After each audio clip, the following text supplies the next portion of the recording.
Hello बच्चों, नमस्कार। आप सभी का अपने YouTube channel Friction Career Institute में हार्दिक स्वागत है।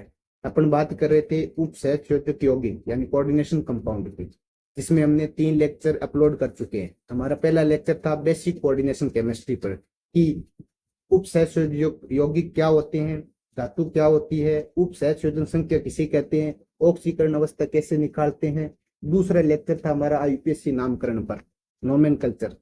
हमारे को यदि उप सहसंयोजक यौगिक दिया हो तो हमें कैसे पता करेंगे इसका नाम क्या होगा।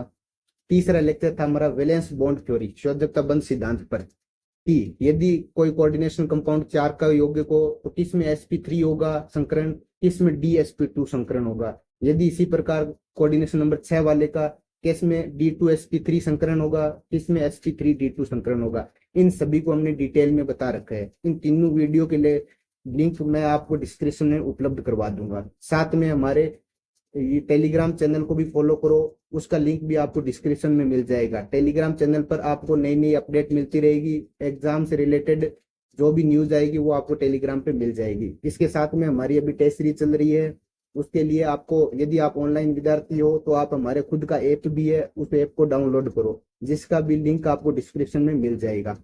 तो अभी हमारी एक बहुत अच्छी क्वालिटी, जो कि आरपीएससी जिस हिसाब से क्वेश्चन पैटर्न आरपीएससी का रहता है उसी पैटर्न पर आधारित हमारी टेस्ट सीरीज है, जो कि आपको शुरू के 2 डेमो टेस्ट जिसमें फ्री है। यदि आज के लिए आपको ऑनलाइन विद्यार्थियों के लिए ऑफर है, यदि कोई विद्यार्थी आज ही टेस्ट सीरीज लेना चाहते हैं तो उनको मात्र 450 रुपए में ऑनलाइन मिल जाएगी। ऑफलाइन विद्यार्थी जो कि सुरतगढ़ के रहने वाले हैं उनको 900 रुपए में हमारी टेस्ट सीरीज उपलब्ध है। तो अपन बात करेंगे आज CFT क्रिस्टल क्षेत्र सिद्धांत की। उससे पहले मैं थोड़ा सा सुभाष सर के बारे में बताना चाहता हूँ कि सुभाष सर ने IIT बॉम्बे से MSc कर रखी है और MSc केमिस्ट्री में कर रखी है, वो भी ऑल इंडिया रैंक 47 थे। इसके साथ में सर का अभी पूरे राजस्थान में दूसरी रैंक से जूनियर साइंटिफिक ऑफिसर कनिष्ठ वैज्ञानिक अधिकारी पर्यावरण विभाग में अभी चयन हुआ है। इससे पहले सर ने 2 बार नेट जेआरएफ निकाल चुके हैं, एक बार 52 रैंक से, एक बार 66 रैंक से। यानी पूरे भारत में जो हर साल आयोजित होने वाली परीक्षा है नेट जेआरएफ प्रतिष्ठित एग्जाम है, उसको भी सर ने 2 बार क्वालिफाई कर चुके हैं। इसके अलावा राजस्थान में सर ने आरपीएससी असिस्टेंट प्रोफेसर का इंटरव्यू दे चुके हैं और एसीएफ का भी इंटरव्यू दे चुके हैं, और राजस्थान में जूनियर केमिस्ट में 6th रैंक से इनका चयन हो रखा है। तो आप देखोगे कि एक अच्छी क्वालिफिकेशन के साथ साथ में कई गवर्नमेंट एग्जाम निकालने का इनके पास अनुभव भी है। इसके अलावा आप हमारी फैकल्टी को देखोगे, जितेंद्र हुड्डा सर, जिनका भी राजस्थान में अभी वरिष्ठ अध्यापक पर 37 रैंक 37वीं रैंक के साथ में चयन हुआ है। इसके अलावा शालिनी मैडम, ये भी IIT JEE main, IIT JAM qualify, DU में इन्होंने एमएससी कर रखी है और इनकी गेट भी क्वालिफाई है और CSIR नेट भी क्वालिफाई है। इसके अलावा हमारी प्रियंका मैडम, जो कि बायोलॉजी से 2nd ग्रेड वरिष्ठ अध्यापक है। तो आप देखोगे हमारे पास हमारी जो टीम है, फैकल्टी टीम है, बहुत ही मजबूत टीम है। तो जो भी साथी 2nd ग्रेड के लिए इंटरेस्टेड है और 2nd ग्रेड के लिए सीरियस है, वो जरूर हमारे एक बार टेस्ट सीरीज को विजिट करो, ताकि आपको आरपीएससी ओरिएंटेड टेस्ट सीरीज मिलेगी। तो आज ही साथी जो सीरियस है वो ऐप डाउनलोड करो और 450 रुपये, मात्र 450 रुपये में एक अच्छी क्वालिटी की टेस्ट सीरीज आप ज्वाइन करो। तो अब बात करेंगे अपन CFT क्रिस्टल फील्ड सिद्धांत।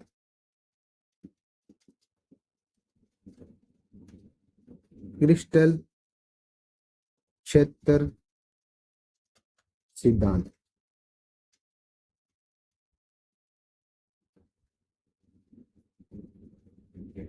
क्रिस्टल फील्ड थ्योरी, जिसको बोलते हैं CFT क्रिस्टल क्षेत्र सिद्धांत। तो देखो क्या होता है क्रिस्टल फील्ड, इसमें कुछ एक एग्जेप्शन होते हैं जो कि अपने को ध्यान में रखने हैं। हम पूरी एनसीईआरटी को कवर करते हुए पढ़ाएंगे, एनसीईआरटी से बाहर कुछ नहीं होगा। पूरी एनसीईआरटी अपने को यूट्यूब चैनल पे आपको मिलेगी। आप देखोगे ऐसा कंटेंट आपको राजस्थान में और कहीं नहीं मिलेगा। तो अपने ये क्या होगा, यह एक स्थिर वैद्युत मॉडल है, स्थिर वैद्युत मॉडल है। स्थिर वैद्युत मॉडल में क्या होता है, इलेक्ट्रोस्टैटिक फोर्स अर्थात धातु व लिगेंड के मध्य आयनिक बंध होता है, अर्थात धातु व लिगेंड के मध्य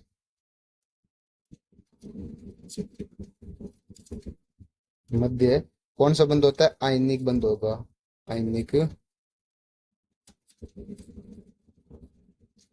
एक बंध होता है। तो ये बहुत इंपॉर्टेंट है कि CFT में आपको सीधा सीधा पूछेगा, CFT में धातु आयन के मध्य कौन सा बंध होता है, तो आयनिक बंध होता है। जबकि हमने VBT में पढ़ा था संयोजकता बंध सिद्धांत, यहाँ पे आप लिख लो VBT में कौन सा बॉन्ड होता है, उप सहसंयोजक बंध, उप सहसंयोजक बंध। ये सबसे बेसिक डिफरेंस यही होता है कि VBT में उप सहसंयोजक बंध होता है, जबकि CFT में आयनिक बंध होता है। फिर दूसरा पॉइंट देखो, नेगेटिव चार्ज लिगेंड,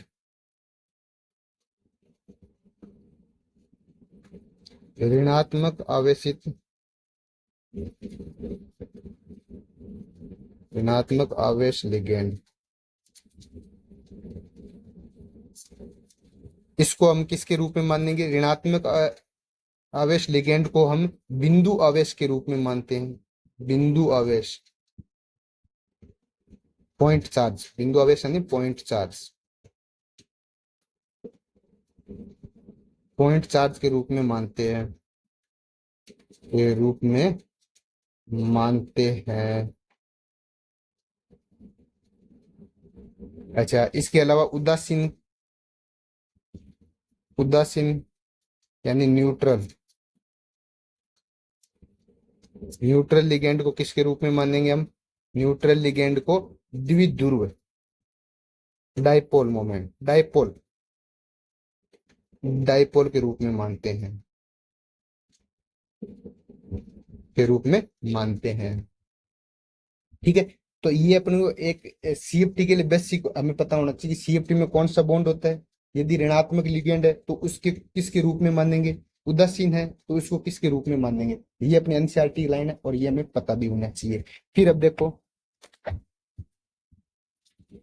यदि पंचू डी कक्ष, हमें पता ना डी में कितने होते हैं, एक डी सबसेल है, उपकोष है, डी उपकोष में 5 कक्षक होते हैं। तो यदि पंचू कक्षकों की, यदि पंचू डी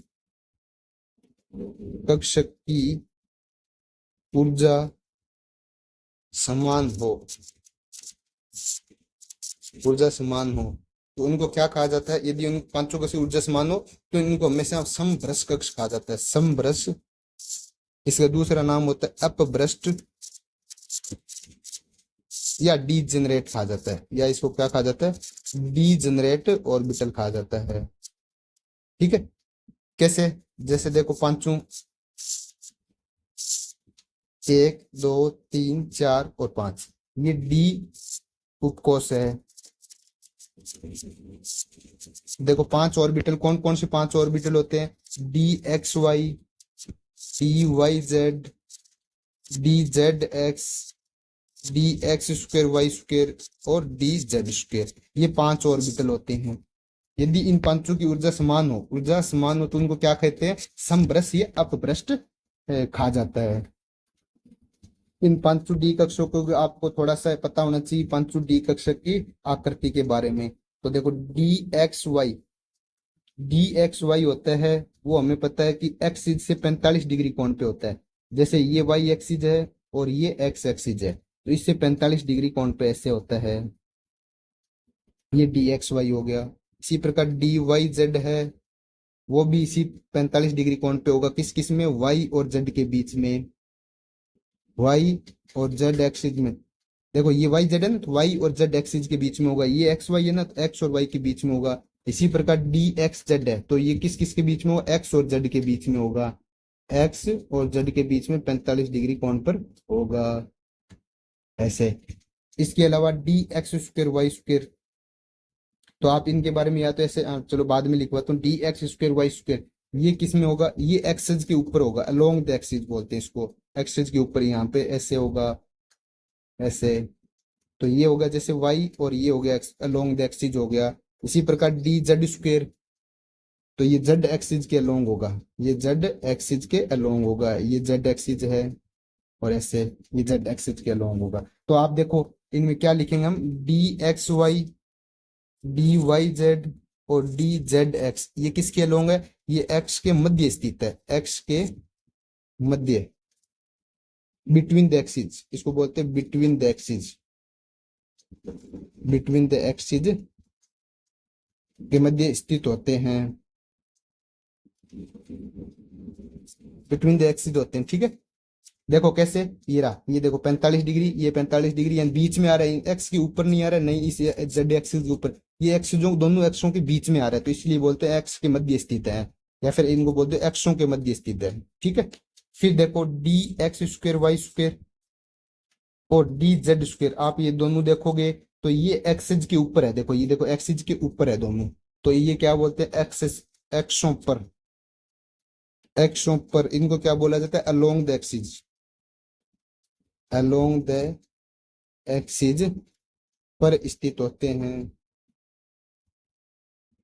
स्थित होते हैं, ठीक है। अब ये अपने को पता होना चाहिए, क्योंकि ये हम आगे पढ़ेंगे, इनका यूज हम अभी थोड़ी देर में आपको पता चल जाएगा, तो ये आपको थोड़ा डी कक्षा के बारे में, सबके बारे में पता होना चाहिए। अब देखो, जब लिगेंड धातु के पास आते हैं, के पास आते हैं, तो डी कक्षकों की अपभ्रष्टता या समभ्रष्ट अवस्था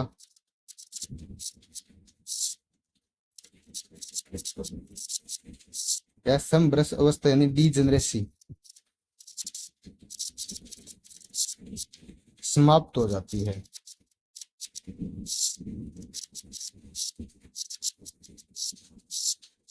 कैसे, ये यदि इस तरह से पांचों डी कक्षक समान है, ये देखो यहाँ पे अभी सबकी एनर्जी समान है, तो इसको बोला जाता है, क्या बोला जाता है, समभ्रष्ट कक्ष,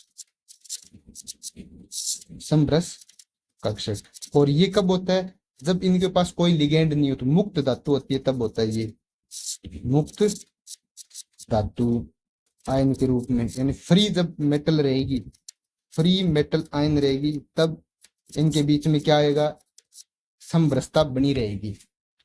अब जैसे कोई लिगेंड आएगा, हमें पता है कोई भी लिगेंड आता है, तो लिगेंड आने की क्या होती है, हमें जैसे अब ऐसे मानो आप कोई, आपका कोई फ्रेंड आ रहा है, तो आपको थोड़ी बहुत एक्साइटेड होने लगेगी, उत्तेजित अवस्था में आ जाओगी, आज मेरा फ्रेंड आ रहा है, तो उससे क्या होगा, थोड़ी सी आपकी एनर्जी बढ़ जाएगी, तो ये रहेंगे तो समभ्रष्ट कक्ष। जैसे कोई मेरा फ्रेंड जयपुर से आ रहा है, लेकिन वो जयपुर में बैठा अभी तक, लेकिन उसने बोला आ रहा हूँ, तो इससे मेरी थोड़ी एक्साइटेशन हो रहा है, मेरे मेरे में क्या उत्तेजित हो रहा हूँ मैं, तो उसकी वजह से एनर्जी थोड़ी बढ़ जाएगी। यानी इन समभ्रष्ट कक्षों की जब लिगेंड पता चलेगा भाई लिगेंड आ रहा है इनकी तरफ, तो इनकी एनर्जी थोड़ी बढ़ जाती है, तो कितनी बढ़ जाएगी, ऐसे आ जाएगा यहाँ पे, तो देखो इनकी एनर्जी यहां से बढ़ के इतनी हो गई। ये कब होगा, ये जब होगा जब गोलीय क्रिस्टल क्षेत्र में, इनको बोलते हैं गोलीय क्रिस्टल क्षेत्र में डी कक्षकों की औसत ऊर्जा होगी, डी कक्षकों की औसत ऊर्जा।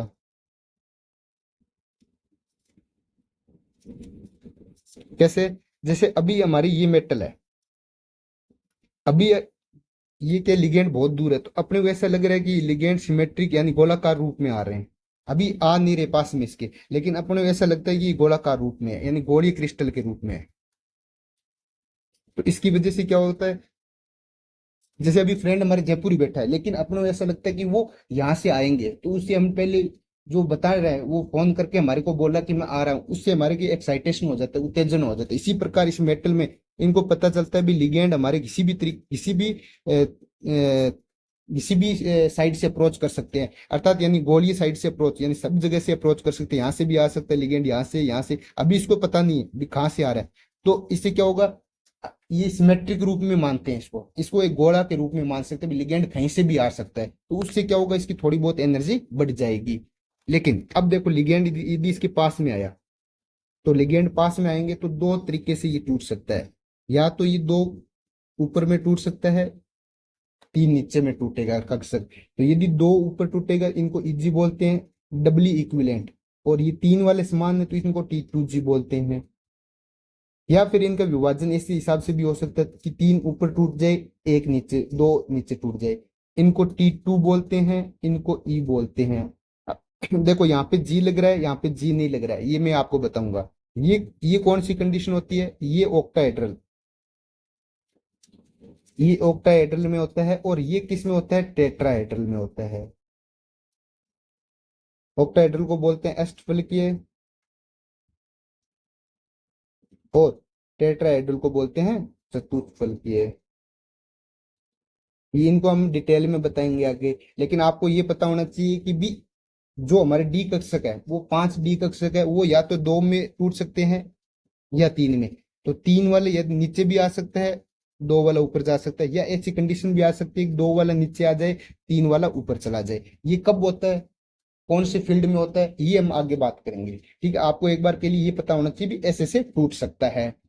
ठीक है, अब अपन बात करेंगे डी कक्षक की स्प्लिटिंग। इनको बोलते हैं, ये जो है यहां से यहाँ पे टूटना, ये देखो टूट रहा है ना, विपटन, तो इसको क्या बोलते हैं अपन, विपटन। यही अपना होगा विपटन।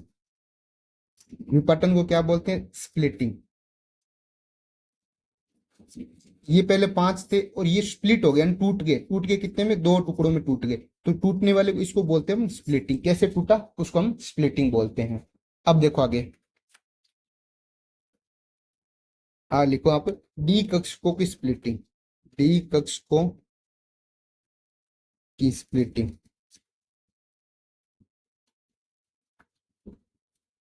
यानी विपटन।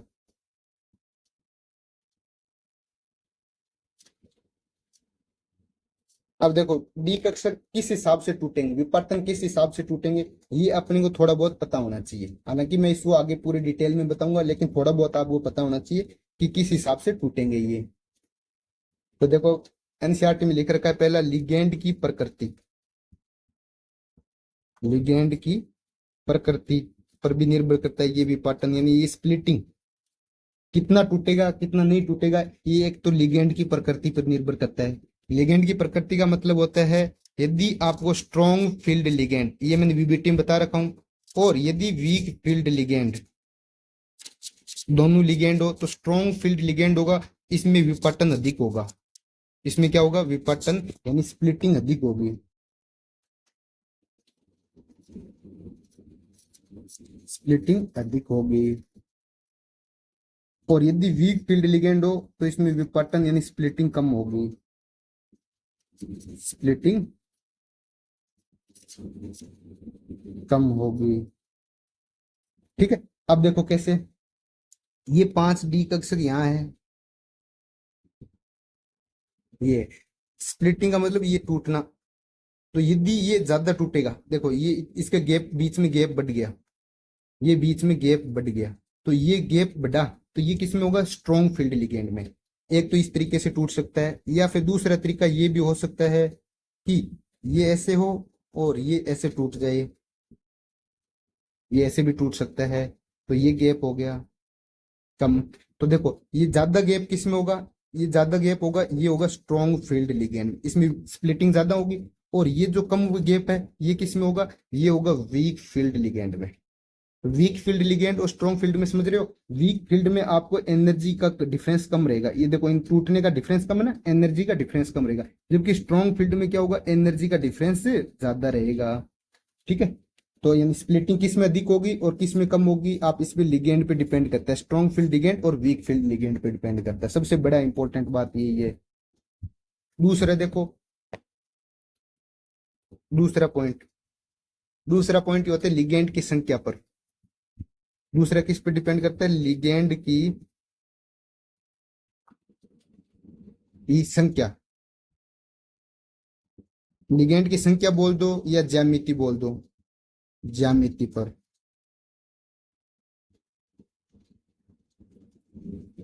ज्यामिति पर। अर्थात ज्यामिति का मतलब यदि कोऑर्डिनेशन नंबर 4 है, 4 में भी हमें पता है कोऑर्डिनेशन नंबर 4 में भी दो केस बनते हैं। एक बनता है वर्ग समतलीय और दूसरा केस कौन सा होता है, चतुष्फलकीय।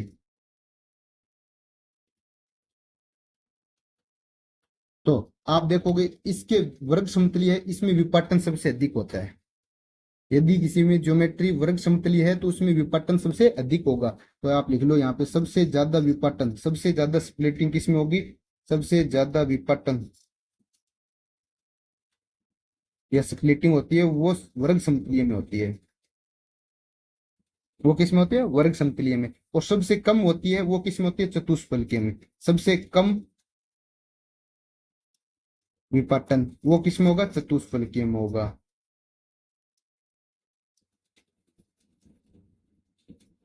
ठीक है। यह एक ऐसी कोऑर्डिनेशन नंबर 6 की बात करेंगे अपन। कोऑर्डिनेशन नंबर 6, 6 में क्या होती है, इसकी स्ट्रक्चर अष्टफलकीय है।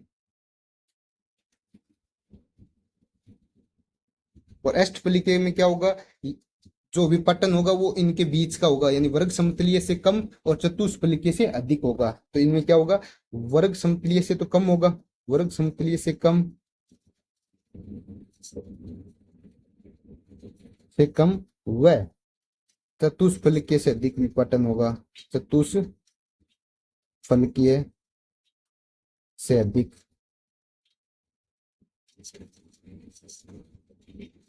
विपाटन समझ रहे हो। ये जो टूटने के जो ये डिफरेंस है, एनर्जी का डिफरेंस, ये देखो ये वर्ग समतलीय में सबसे अधिक होगा और सबसे कम किस में होगा, चतुष्फलकीय में सबसे कम होगा। यानी चतुष्फलकीय में इतना ही टूटेगा, वर्ग समतलीय में ये बहुत ज्यादा टूटेगा। तो इनके एनर्जी के बीच का डिफरेंस ज्यादा किस में होगा, वर्ग समतलीय में। सबसे ज्यादा विपाटन का मतलब होता है ऊर्जा, ऊर्जा का डिफरेंस। तो यहाँ पे लिख लो आप लिखो यहाँ पे सबसे ज्यादा विपाटन, सबसे ज्यादा विपाटन का मतलब ऊर्जा का अंतर सबसे अधिक, ऊर्जा का अंतर सबसे अधिक, सबसे अधिक। और विपाटन कम, विपाटन कम मतलब ऊर्जा का अंतर भी कम, ऊर्जा का अंतर भी कम, अंतर भी कम। ठीक है, ये बात भी अपने को पता होनी चाहिए कि ऊर्जा विपाटन किसको बोलते हैं, ऊर्जा का डिफरेंस ही होता है। अब बात करेंगे हम 3 नंबर पॉइंट की। 3 नंबर पॉइंट, 3 नंबर कहता है कि केंद्रीय धातु पर आवेश पर भी निर्भर करता है ये विपाटन। केंद्रीय धातु, धातु आयन, केंद्रीय धातु आयन पर आवेश पर भी निर्भर करता है।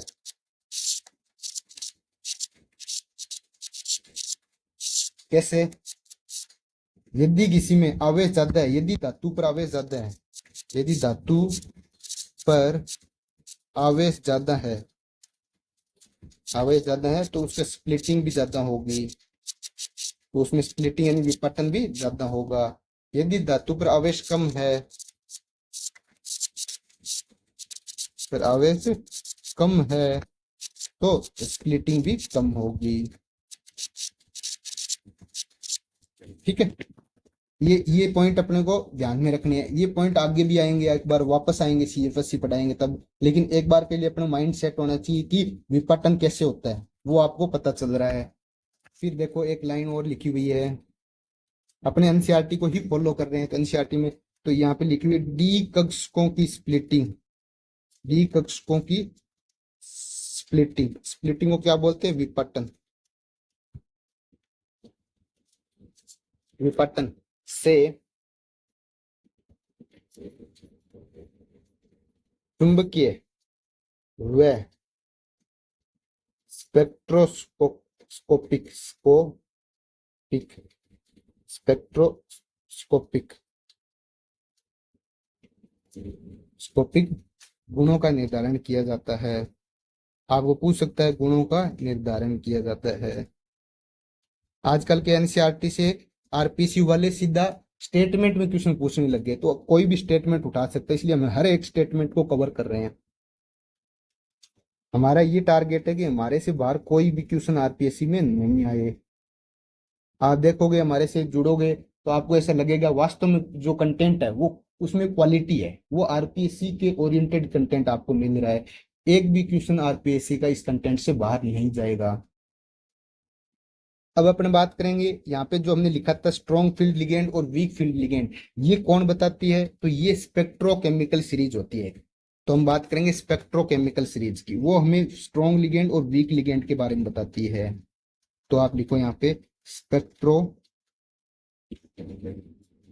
रसायन श्रेणी।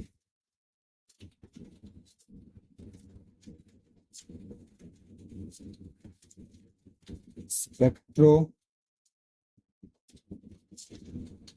केमिकल सीरीज, इसके बाद में करेंगे स्पेक्ट्रो रसायन श्रेणी।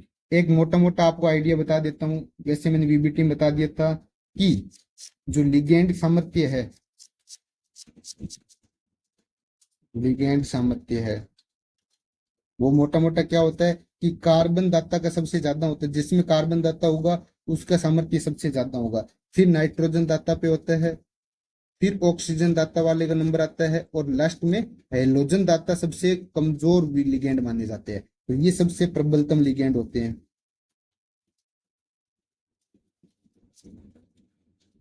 ये सबसे प्रबलतम लिगेंड होते हैं और ये सबसे कमजोर लिगेंड होते हैं, सबसे दुर्बल लिगेंड होते हैं। ये एक आपने मोटा मोटा आइडिया आरपीएससी में यदि आपको क्वेश्चन सही करना है, स्पेक्ट्रोकेमिकल सीरीज आपको याद नहीं रह रही हो, तो ये एक आपको बेसिक आइडिया पता होना चाहिए। इसके बाद में आप उससे आइडिया लगा सकते हो कि कैसे क्वेश्चन आ सकता है। तो कार्बन वाला सबसे ज्यादा रखना है, फिर नाइट्रोजन वालों को रखना है, फिर ऑक्सीजन वालों को, फिर हेलोजन वालों को। तो यहाँ पे सीरीज आप देखोगे जो हमारी सीरीज दी हुई है जो एनसीईआरटी में, तो सीओ सबसे ज्यादा, फिर सी एन माइनस। तो देखोगे आप दोनों में कार्बन डोनर है, कार्बन दाता है, उसके बाद में NO2 माइनस, फिर आपको EN, फिर आपको NH3, फिर आपको दिया हुआ है EDTA4 माइनस। देखोगे यहाँ पे कार्बन दाता है, इन तीनों में नाइट्रोजन दाता है, ठीक है। फिर आगे EDTA, फिर NCS माइनस। देखो EDTA में ऑक्सीजन होता है लेकिन यहाँ पे वापस नाइट्रोजन दाता होगा, फिर H2O,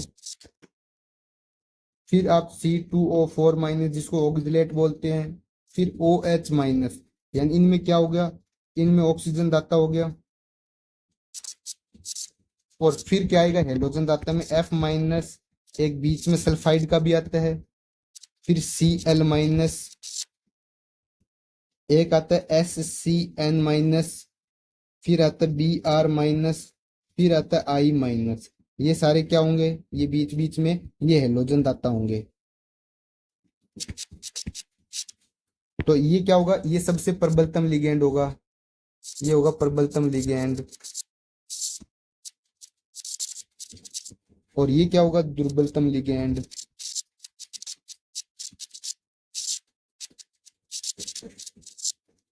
आप जब केमिकल सीरीज को देखोगे तो आपको लगेगा कार्बन दाता सबसे ज्यादा, फिर नाइट्रोजन दाता, फिर ऑक्सीजन दाता, और फिर यहाँ पे हेलोजन है,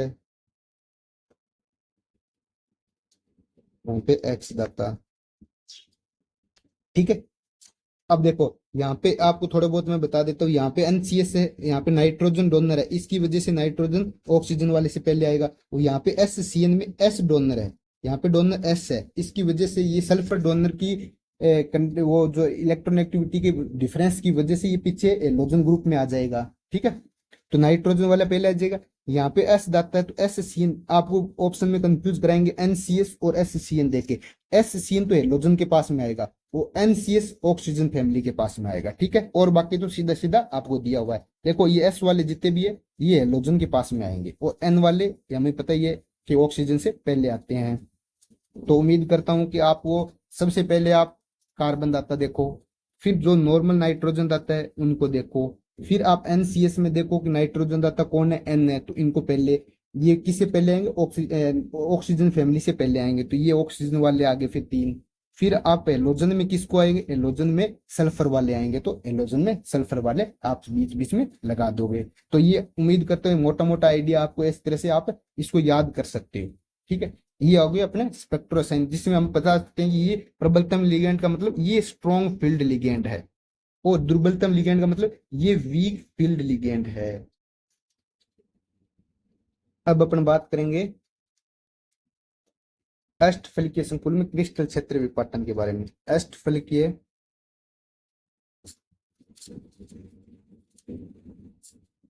संकुल में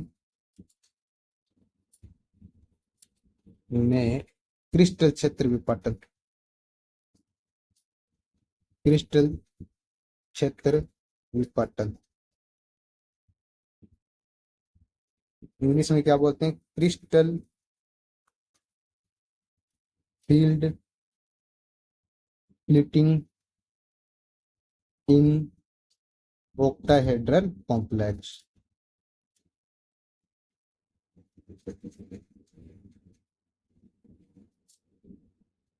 ठीक है, देखो इसमें अपने अष्टफलकीय का मतलब क्या होता है, अष्टफलकीय का मतलब कोऑर्डिनेशन नंबर, इसमें समन्वय संख्या कितनी होगी, 6 होगी। उपसहस्योजन संख्या कितनी होगी, 6 होगी। दूसरी बात,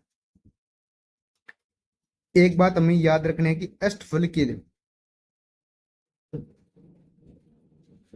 अष्टफलकीय संकुल में जो लिगेंड आता है, लिगेंड एक्सेस की तरफ अलोंग द एक्सिस आएगा, अलोंग द एक्सिस से आएंगे, यानी एक्सेस के ऊपर से आएंगे। समझ रहे हो बात को, जैसे यह है एक्स और वाई एक्सिस, तो लिगेंड यहां से एंट्री करेगा, लिगेंड यहां से एंट्री करेगा, लिगेंड यहां से एंट्री करेगा, ऐसे तीनों डायरेक्शन एक्स वाई जेड की दिशा से एंट्री करेगा। तो अब क्या करोगे आप, तो हमें पता है कि इस लिगेंड पर, इस एक्सिस पर उपस्थित जितने भी डी ऑर्बिटल है उनके बीच में देखो, यहाँ पे एक अपना कौन सा D X square Y square, इनको देखो एक बार, D X square Y square ऐसे। अब इसके पास क्या होगा, डी इलेक्ट्रॉन होंगे, और लिगेंड आ रहा है इसके बीच में भी डी इलेक्ट्रॉन होंगे, तो इनके बीच में क्या हो जाएगा, प्रतिकर्षण हो जाएगा। तो इनमें क्या होगा, प्रतिकर्षण होगा, और प्रतिकर्षण होने से इनकी क्या होगी, ऊर्जा बढ़ जाएगी। हमें पता है कि प्रतिकर्षण होगा, तो प्रतिकर्षण से क्या होता है, स्थायित्व कम होता है, स्थायित्व कम होगा तो ऊर्जा बढ़ जाती है। ठीक है, तो प्रतिकर्षण किन के बीच में ज्यादा होगा, जो जो लिगेंड एक्सिस के ऊपर स्थित है उनमें प्रतिकर्षण ज्यादा होगा। तो हमें पता है एक्सिस के ऊपर कौन कौन से लिगेंड है, तो ये मैंने ऊपर बताया, देखो ये रहा एक्सेसों पर कौन कौन से, डी एक्स स्क्र वाई और डी जेड स्क्र। तो देखो d x square y square व डी जेड स्क्र, इनके बीच में प्रतिकर्षण ज्यादा होंगे, प्रतिकर्षण इनमें क्या होगा, प्रतिकर्षण ज्यादा होंगे, प्रतिकर्षण ज्यादा होने से इनकी ऊर्जा क्या होगी, ज्यादा होगी, तो इनकी ऊर्जा बढ़ जाएगी, इनकी ऊर्जा ज्यादा, या फिर ऐसे लिख दो ऊर्जा बढ़ जाएगी।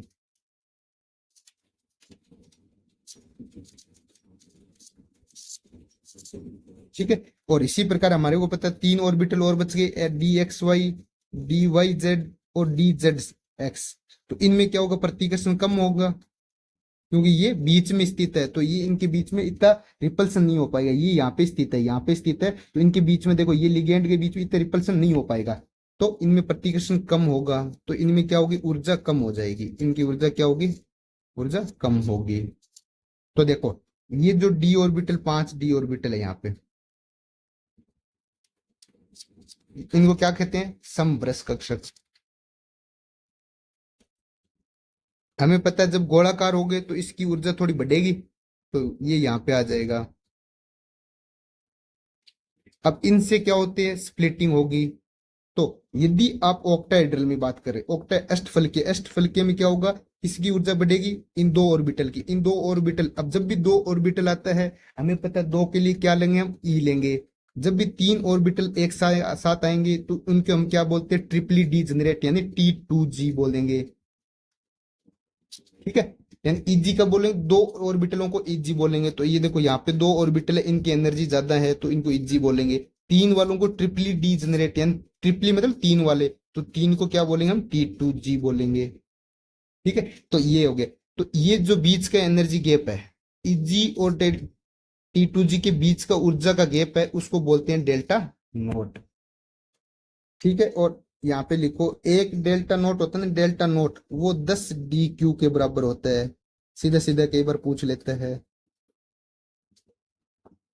ठीक है, तो इजी, अब आपको ये पता होना चाहिए कि इजी में कौन से कक्षक आते हैं, T2G में कौन से आते हैं। तो इजी में कौन से आते हैं, DX² Y² एंड DZ²। और T2G में कौन से आते हैं, DXY DYZ और DZX, ये T2G में आते हैं। अच्छा, अब आपने बात की डेल्टा नोट, तो डेल्टा नोट क्या होता है, इजी व T2G के अंतराल मध्य अंतराल को क्या कहते हैं, डेल्टा नोट। मध्य अंतराल को डेल्टा नोट कहते हैं। अब कई बार स्टेटमेंट में पूछ लेता है, जैसे अष्टफल के संकुल के लिए,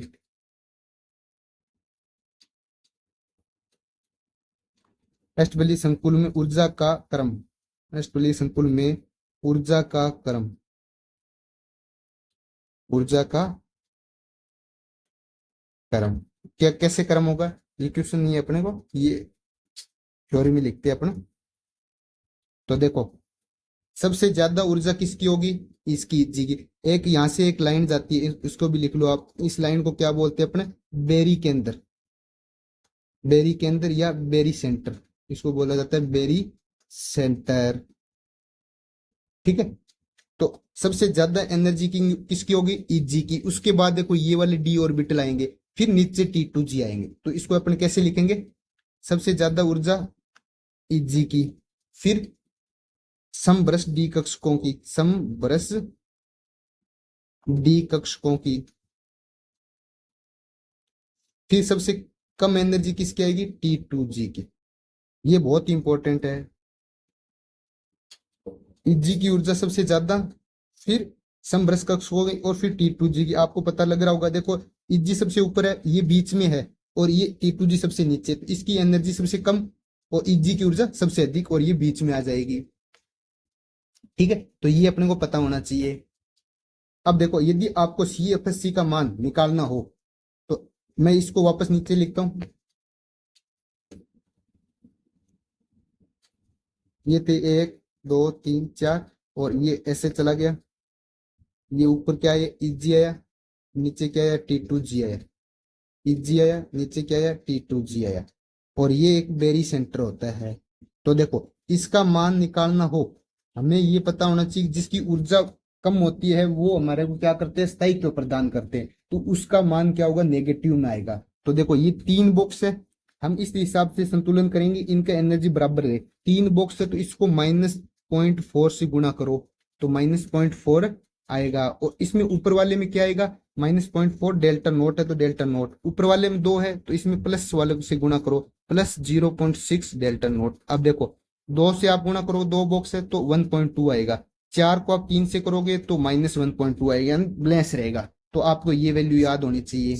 ठीक है, तो T2G में इलेक्ट्रॉन भरोगे तो -0.4 से गुणा होगा, Eg में इलेक्ट्रॉन भरोगे तो 0.6 से गुणा होगा। तो आप देखो CFSC मतलब crystal stabilization energy, crystal field stabilization energy,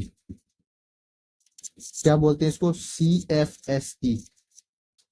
तो CFSE की वैल्यू निकालनी हो आपको, तो कैसे निकालोगे आप इसमें इलेक्ट्रॉन भरो एन में, तो N T2G, इसको ऐसे लिखेंगे, -0.4 से मल्टीप्लाई कर रहे हैं कितने इलेक्ट्रॉन से, जितने इलेक्ट्रॉन हम T2G में भरेंगे उनको हम -0.4 से करेंगे, प्लस 0.6 को किससे करेंगे, Eg वाले इलेक्ट्रॉन को, तो Neg वालों को करेंगे, और ये डेल्टा नोट से मल्टीप्लाई हो जाएगा, प्लस एक होती है पेयरिंग ऊर्जा, युग्मन ऊर्जा, युग्मन ऊर्जा यानी P। देखो P क्या होता है, इसके बारे में बात करते हैं अपन।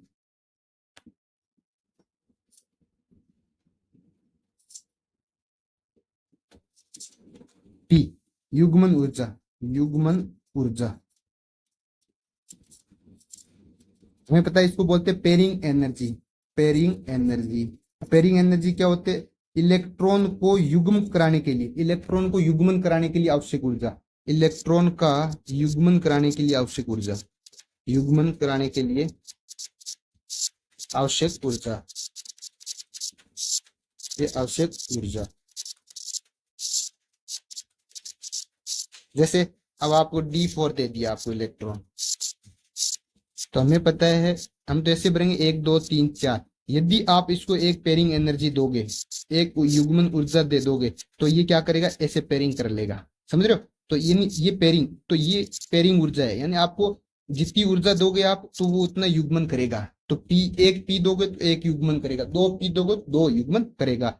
तो ये CF किसके लिए निकाल सकते हैं हम? ऑक्टाहेड्रल के लिए। तो आप यहाँ पे लिख लो एक बार, N-T2G क्या होता है?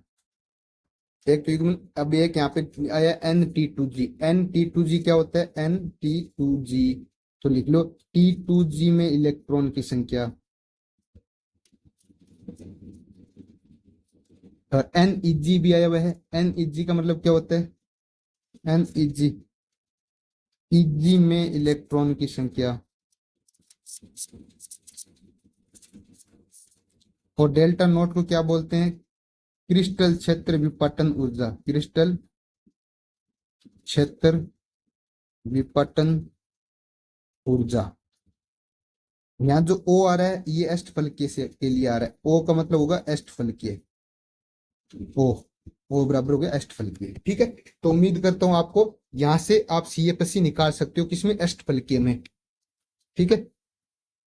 अब देखो एक NCERT में एक अच्छी लाइन दे रखी है, यदि डेल्टा नोट का मान P से ज्यादा हुआ, यदि डेल्टा नोट का मान P से ज्यादा, इसका मतलब समझ रहे हो? डेल्टा नोट किसको बता रहा है? ये डेल्टा नोट है पूरा, ये डेल्टा नोट है। ये बोल रहे इसका मान ज्यादा है किससे? P से, यानी P का मतलब पेयरिंग ऊर्जा, ऊर्जा से, यानी। तो देखो इसमें क्या होगा? यदि ऐसा होगा तो आप देता हो यहाँ पे 4 इलेक्ट्रॉन मेरे को भरना है, तो 1 2 3। अब यदि ये डेल्टा नोट का मान ज्यादा है तो इलेक्ट्रॉन ऊपर नहीं जाके इलेक्ट्रॉन नीचे चला जाएगा। कैसे? अब देखो इसमें एक बार समझो आप कि ऐसे दिया हुआ है आपको, यहाँ पे ये 3 है और यहाँ पे 2 है, आपको D4 यानी 4 इलेक्ट्रॉन भरना है। तो मैं कहूंगा 1 2 3। अब देखो चौथा इलेक्ट्रॉन ऊपर जाएगा या नीचे जाएगा, इस पे अपने को बात करनी है। तो देखो यदि डेल्टा नोट, ये डेल्टा नोट है, ये डेल्टा नोट की वैल्यू ज्यादा है, यानी इलेक्ट्रॉन ऊपर जाने की बजाय P का मतलब पेयरिंग, युग्मन कराएगा, क्योंकि इसकी युग्मन ऊर्जा कम है। जिसकी ऊर्जा कम होगी यानी ये युग्मन कराना पसंद करेगा। तो जब भी delta naught greater than P हो तो वो युग्मन कराएगा। तो इसको क्या बोलेंगे अपन? तो यहाँ पे लिखेंगे delta naught greater than P हो, तब क्या होगा? तब युग्मन होगा, तब युग्मन होगा, युग्मन वाले पेयरिंग होगी। और हमें पता है पेयरिंग कब कौन कराता है? स्ट्रॉन्ग फील्ड लिगेंड पेयरिंग कराते हैं। तो ये होगा strong field ligand, strong field ligand,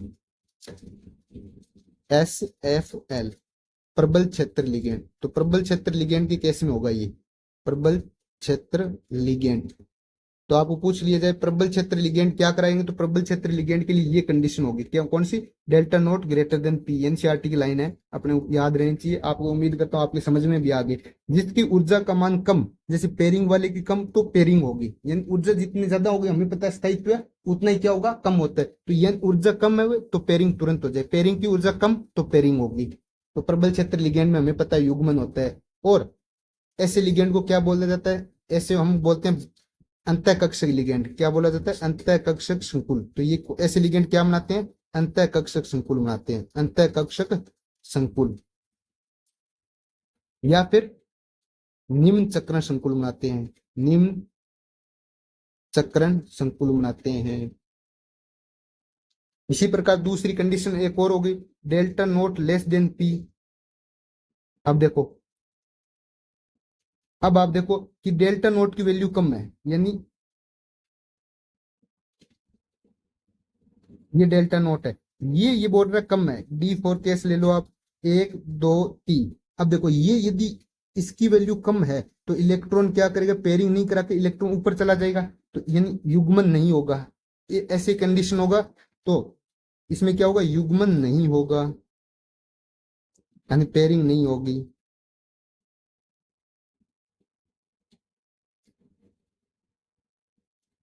और हमें पता है पेयरिंग कब नहीं होती, वीक फील्ड लिगेंड में नहीं होती।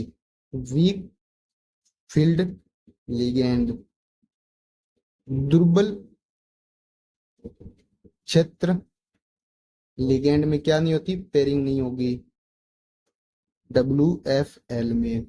और ऐसे संकुल क्या बनाते हैं, ऐसे लिगेंड क्या बनाते हैं, बाह्य कक्षक संकुल बनाते हैं, बाह्य कक्षक संकुल, या इनको क्या बोला जाता है, उच्च चक्रण संकुल, उच्च चक्रण संकुल। बाह्य को क्या बोलते हैं हम, आउटर कक्षक मतलब ऑर्बिटल संकुल यानी कॉम्प्लेक्स, या फिर हाई स्पिन कॉम्प्लेक्स। इसी प्रकार इनको क्या बोला जाता है, इनर ऑर्बिटल कॉम्प्लेक्स,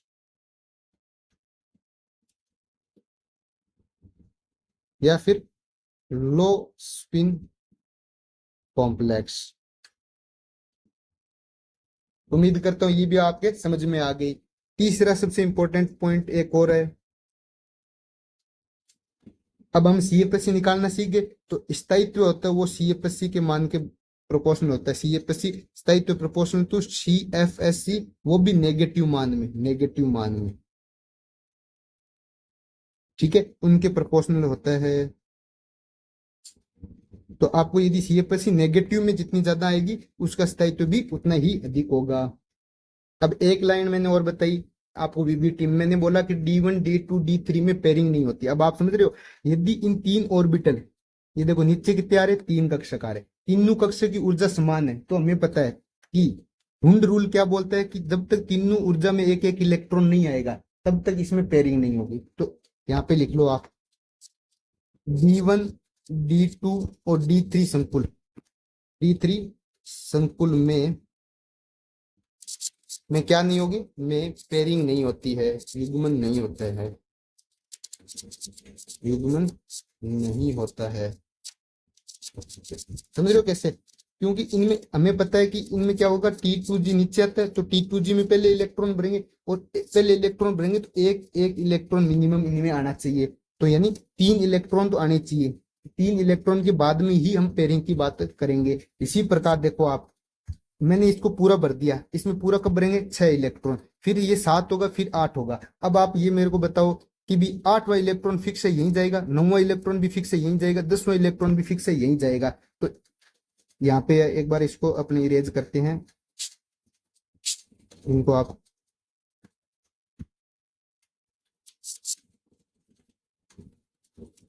ठीक है। तो देखो एक बात और लिखो यहाँ पे, D8 D9 और D10 में संकुल में भी, संकुल में कोई भी लिगेंड हो उनके प्रभाव नहीं पड़ता है, यानी वीक फील्ड लिगेंड या स्ट्रॉन्ग फील्ड लिगेंड का प्रभाव नहीं पड़ता है, नहीं पड़ता है। कैसे नहीं पड़ता है, अब देखो आप, हमें ऊपर Eg है, नीचे T2G है। अब देखो ये Eg है और ये T2G है, मेरे को D8 इलेक्ट्रॉन भरने हैं। अब मैंने मान लिया कि स्ट्रॉन्ग फील्ड लिगेंड है, तो 1 2 3 स्ट्रॉन्ग फील्ड है, नीचे नीचे जाए 5 6 7, पूरे 6 यहाँ हो गए, 7वां। अब हमें पता है 8वां इलेक्ट्रॉन यही आएगा, क्योंकि ये दोनों इलेक्ट्रॉन की ऊर्जा समान है, तो पहले दोनों में एक एक इलेक्ट्रॉन भरेंगे, तो चाहे कौन सा भी हो। अच्छा एक वीक फील्ड में देखो, वीक फील्ड में ऐसा आएगा, वीक फील्ड में क्या होगा, 1 2 3 इलेक्ट्रॉन में युग्मन नहीं होगी, ऊपर चला जाएगा 4 5, फिर 6 7 8 फिक्स है, यहाँ पे भी ऐसा होगा। तो यानी D8 D9 10 और D1 D2 D3 इनमें भी पेयरिंग नहीं होगी, इसका मतलब वीक फील्ड या स्ट्रॉन्ग फील्ड का प्रभाव नहीं पड़ेगा, का प्रभाव नहीं पड़ेगा।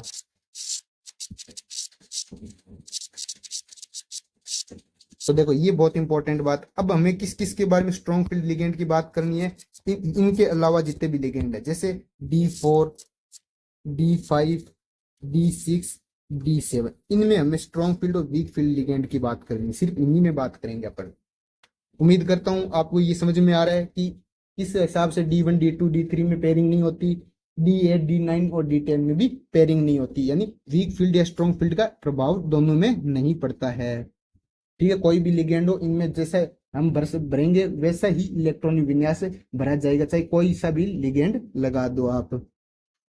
अब आप लिखो यहाँ पे ऑक्टाहेड्रल है, तो ऑक्टाहेड्रल के लिए आप बार बार ये याद रखना है अपने को, Eg ऊपर रहेगा, T2G नीचे रहेगा, इसको बोलते हैं T2G, इसको बोलते हैं Eg। अब मैं पहला केस लेके चल रहा हूँ, केस नंबर फर्स्ट D4। मैं ये बोल रहा हूँ स्ट्रॉन्ग फील्ड लिगेंड आएगा, तो देखो स्ट्रॉन्ग फील्ड लिगेंड में पेयरिंग होगी, तो D4 यहाँ पे क्या करेगा, 1 2 3, और D4 में चौथा इलेक्ट्रॉन भी नीचे चला जाएगा, तो इसको क्या बोलेंगे हम, T2G में 4 इलेक्ट्रॉन चलेंगे, Eg में कोई भी इलेक्ट्रॉन नहीं जाएगा, ऐसे बोलेंगे। तो इसमें अयुग्मित इलेक्ट्रॉन पूछ लिया जाए आपको, तो कितने अयुग्मित इलेक्ट्रॉन आएंगे, 2 आएंगे। देखो कितने अयुग्मित इलेक्ट्रॉन है, 2 आएंगे। इसी प्रकार D4 आपको वीक फील्ड लिगेंड बोल दिया जाए, तो क्या वीक फील्ड लिगेंड में ये वाला इलेक्ट्रॉन यहाँ आएगा, नहीं, ये इलेक्ट्रॉन क्या ऊपर चला जाएगा, पेयरिंग नहीं होगी, तो क्या आ जाएगा, T2G3 आ जाएगा और Eg1 आ जाएगा। आपको पूछ लिया जाए अयुग्मित इलेक्ट्रॉन, तो कितने आएंगे, 4 आएंगे। ठीक है, दूसरा देखो D5 के भी 2 केस होते हैं, ऐसे लिख लो आप, स्ट्रॉन्ग फील्ड लिगेंड और वीक फील्ड लिगेंड। अब आप देखोगे स्ट्रॉन्ग फील्ड लिगेंड तो नीचे नीचे पेयरिंग होगी, नीचे नीचे पेयरिंग होगी, तो T2G5 Eg0। आपको पूछ लिया जाए अयुग्मित इलेक्ट्रॉन एन, एन की वैल्यू कितनी आ जाएगी, अयुग्मित इलेक्ट्रॉन की संख्या 1, और वीक फील्ड में क्या आएगा, T2G3 Eg2। आपको पूछ लिया जाए एन, एन की वैल्यू आ जाएगी 5। इसी प्रकार 3 नंबर आपको D6 के बारे में बात करेगा, स्ट्रॉन्ग फील्ड लिगेंड और वीक फील्ड लिगेंड। देखो स्ट्रॉन्ग फील्ड में पूरा T2G नीचे नीचे पेयरिंग होगी, पेयरिंग होगी, इसका मतलब T2G भरा जाएगा, उम्मीद करता हूँ ये आप कर लोगे ऐसे। और वीक फील्ड में क्या होगा, पेयरिंग नहीं होगी तो इलेक्ट्रॉन ऊपर चला जाएगा, तो पहले T2G में 3, फिर Eg में 2, फिर वापस T2G में 1 और आ जाएगा, यानी T2G4 Eg2। इसमें आप अनपेड इलेक्ट्रॉन 0, इसमें आपका अनपेड इलेक्ट्रॉन कितना आ जाएगा, 4 आ जाएगा। समझ रहे हो कैसे, ऐसे देखो, ऐसे, और ये ऐसे। देखो हमें स्ट्रॉन्ग फील्ड लिगेंड है, स्ट्रॉन्ग फील्ड लिगेंड में हमें पता है पेयरिंग होती है, 1 2 3 4 5 और 6 ऐसे पेयरिंग हो जाएगी, ठीक है। और वीक फील्ड लिगेंड की कैसे करेंगे हम, ऐसे। वीक फील्ड लिगेंड में हमें पता है पेयरिंग नहीं होती, तो 6 इलेक्ट्रॉन ब्रो है, 1 2 3, फिर ऊपर चला जाएगा 4 5, फिर नीचे आ जाएगा 6, तो ये T2G में कितने इलेक्ट्रॉन आएंगे, 4, और Eg में कितने इलेक्ट्रॉन है, 2, तो T2G में 4 और Eg में 2। समझ रहे हो, ऐसे आप खुद करोगे इनको तो आपको पता चलेगा। फिर D7 में आप स्ट्रॉन्ग फील्ड लिगेंड और वीक फील्ड लिगेंड, वापस वही स्ट्रॉन्ग फील्ड लिगेंड है, हमें पता है क्या कराएगा, ये पेयरिंग कराएगा, तो T2G में कितना आ जाएगा, 6 और Eg में 1, और इधर T2G में 5 और Eg में 1, और D8 का हमें पता है कुछ भी नहीं होता, इनमें बराबर होएगा। अब आपको एक P बोले, मैंने एक P बोला आपको कि P भी अपन लेते हैं, P का मतलब पेयरिंग। देखो यहाँ पे कितनी पेयरिंग हो रही है, एक पेयरिंग हो रही है, तो यहाँ पे P की वैल्यू क्या आएगी, 1P। क्या यहाँ पे पेयरिंग हो रही है, कोई भी पेयरिंग नहीं हो रही, तो 0P। देखो यहाँ पे T2G5, T2G5 कैसे भरेंगे, ऐसे ही तो भरेंगे, 1 2 3 4 और 5, तो 2 बार पेयरिंग हो रही है, तो यहाँ पे कितना आएगा, 2P आएगा। यहाँ पे देखो कोई भी पेयरिंग नहीं हो रही, तो यहाँ पे कितना आएगा, 0P आएगा। देखो यहाँ पे कितनी पेयरिंग हो रही है, 3 पेयरिंग हो रही है, तो यहाँ पे कितना आएगा, 3P आएगा। और यहाँ पे कितनी आएगी, यहाँ पे कोई पेयरिंग हो रही है, एक पेयरिंग हो रही है, तो 1P आएगा। इसी प्रकार यहाँ पे कितनी पेयरिंग हो रही है, 3P आएगा, और यहाँ पे कितनी पेयरिंग हो रही है, 2P आएगा। उम्मीद करता हूँ P वाला कंसेप्ट भी आपकी समझ में आ रहा है। P का मतलब कितनी बार पेयरिंग हो रही है, उतने P आएंगे, कितनी बार युग्मन हो रहा है उतने ही उसकी वैल्यू आएगी। बहुत इंपॉर्टेंट। 3P का मतलब 3 युग्मन हो रहा है, इसमें 2 बार युग्मन हो रहा है, इन यहाँ पे 3P का मतलब देखो 3 बार युग्मन हो रहा है, यहाँ पे 2P का मतलब 2 बार युग्मन हो रहा है, यहाँ पे 1P का मतलब देखो 1 बार युग्मन हो रहा है ओनली। समझ रहे हो, तो आप, मेरी उम्मीद करता हूँ आपको पेयरिंग एनर्जी सब कुछ समझ में आ रहा है। तो यहाँ पे आप कोई भी, आपको D6 का केस दे दिया जाए, D5 का ऑक्टाहेड्रल में, तो आप आराम से निकाल सकते हो। अब बात करेंगे अपन चतुष्फलकीय संकुल में क्रिस्टल क्षेत्र विपाटन, तो लिखो चतुष्फलकीय संकुल में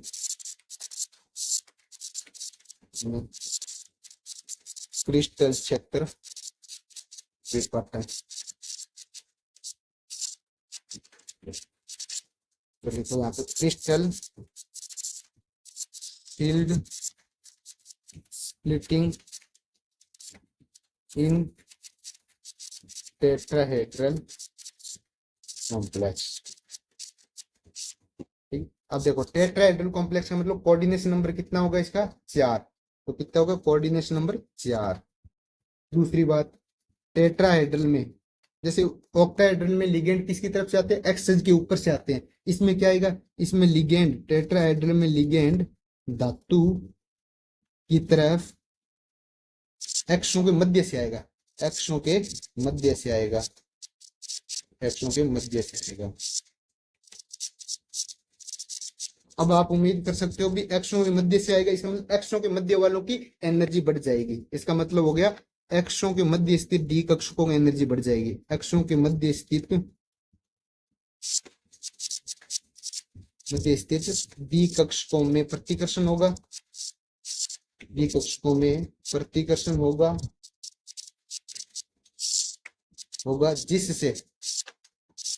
जिससे उनकी एनर्जी बढ़ जाएगी, उनकी ऊर्जा बढ़ जाएगी।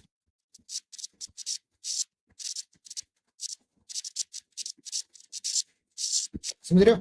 तो एक्सों के मध्य वालों की ऊर्जा बढ़ जाएगी। और हमें पता है एक्सों के मध्य कौन कौन से हैं। तो देखो एक्सों के मध्य की ऊर्जा कौन कौन सी, एक्सों के मध्य आएगा d x y, d y z और डी जेड एक्स। ये एक्सों के मध्य है और इनकी ऊर्जा बढ़ जाएगी। एक्सों के मध्य आते हैं और इनकी ऊर्जा क्या होगी, बढ़ जाएगी। और d x square y square और डी जेड स्क्र इनकी ऊर्जा कम होगी। तो वापस वही स्प्लिटिंग, जैसे 5 की ये समवर्ष कक्षक हो गए। ठीक है, फिर इनकी थोड़ी ऊर्जा बढ़ी, फिर इनमें आया, फिर इनमें क्या हो गया, देखो 3 ऑर्बिटल ऐसे हैं, 3 वालों को क्या बोलते हैं, टी। तो T2 की इनकी ऊर्जा अधिक हो गई और जी इनकी ऊर्जा क्या है, कम। तो इनको क्या बोलते हैं, 2 वालों को ई बोला जाता है, 3 वालों को क्या बोला जाता है, T2। तो T2 की ऊर्जा बढ़ गई और ई की ऊर्जा कम हो गई। और ये हमें पता है क्या है, बेरी के अंदर। अब देखो इस बार क्या हो गया, इस बार ऊपर वाला है, ऊपर वाले 3 है तो हमें पता है ऊपर वाले में क्या आएगा, प्लस 0.4 आएगा और डेल्टा टी आएगा। और नीचे वाला देखो 2 है, इसमें क्या आएगा, माइनस 0.6 डेल्टा टी आएगा। ये हमें पता है चतुष्फलकीय के लिए पढ़ रहे हैं, तो इनके बीच का ऊर्जा गैप डेल्टा टी आएगा।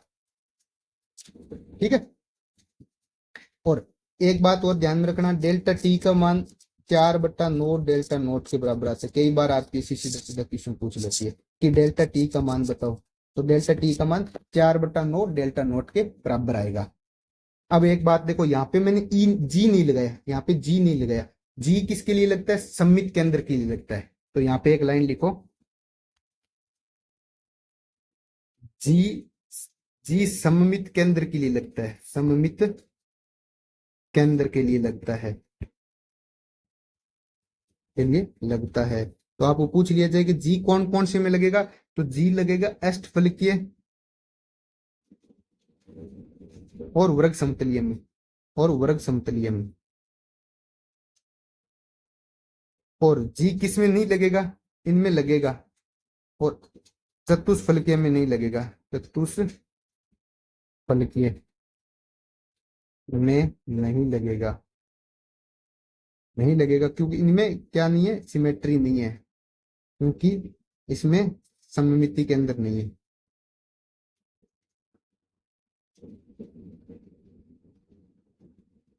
मिति के अंदर नहीं है। ये मैं आपको डिटेल में अभी भी बता सकता हूँ, लेकिन मैं चाह रहा हूँ थोड़ा वीडियो लंबा चला जाएगा, तो ये आपको हम ग्रुप थ्योरी में पढ़ाते हैं। जैसे आप देखो वर्ग प्लेनर ये रहा, ऐसी समतल वर्ग समतलीय होता है, तो इसमें देखो ये वाला सेंटर है, इधर से ये वाला वर्ग के अंदर, जबकि यहाँ पे ऐसा कुछ भी नहीं होता कि इसमें चतुष्फलकीय में, तो यहाँ पे जी नहीं लगेगा।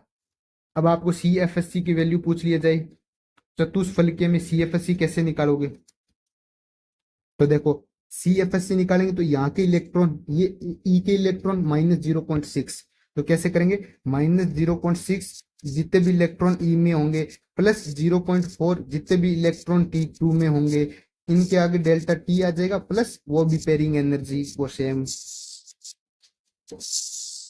तो आप CFSC निकाल सकते हो चतुष्फलकीय में। एक बात सबसे इंपॉर्टेंट बात, वेरी वेरी इंपॉर्टेंट। यहाँ पे लिखो चतुष्फलकीय संकुल। चतुष्फलकीय संकुल में सभी लिगेंड लिगेंड दुर्बल क्षेत्र लिगेंड की तरह, दुर्बल क्षेत्र लिगेंड, इनको बोलते हैं अपन वीक फील्ड लिगेंड, WFL।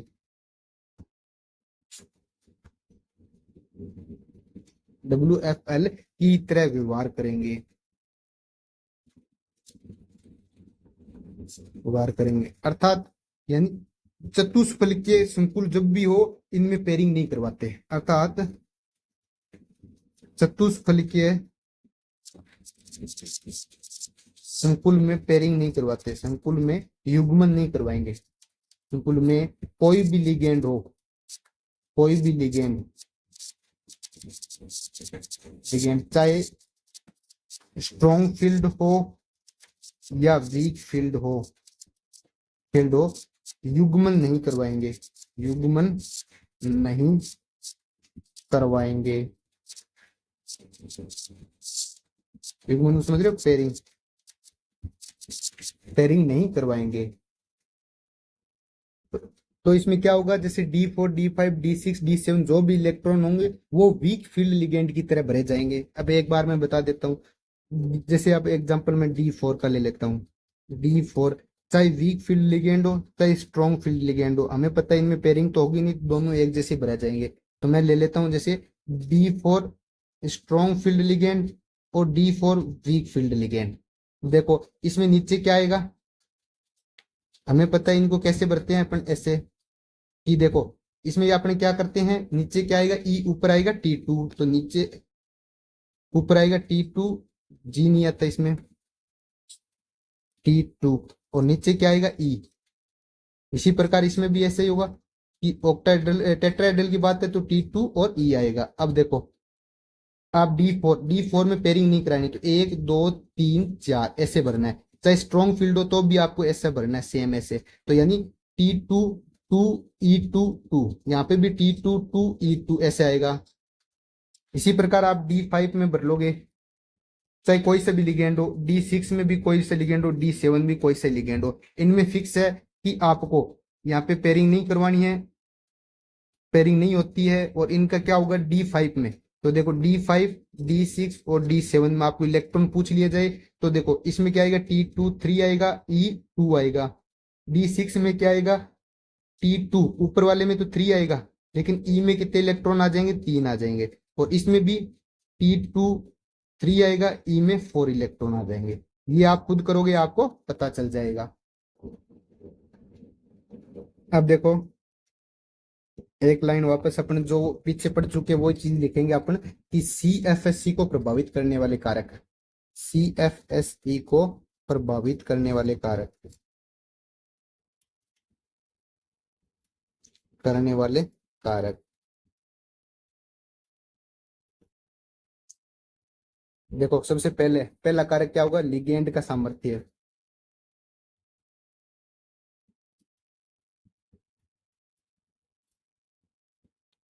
हमें पता है कि CFSE किस में ज्यादा होगी, प्रबलतम लिगेंड की ज्यादा होगी, तो CFSE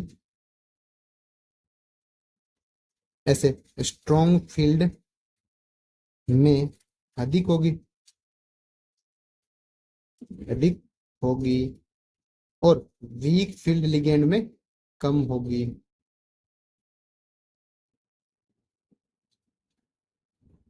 दूसरा देखो केंद्रीय धातु की ऑक्सीकरण अवस्था, केंद्रीय धातु की ऑक्सीकरण अवस्था,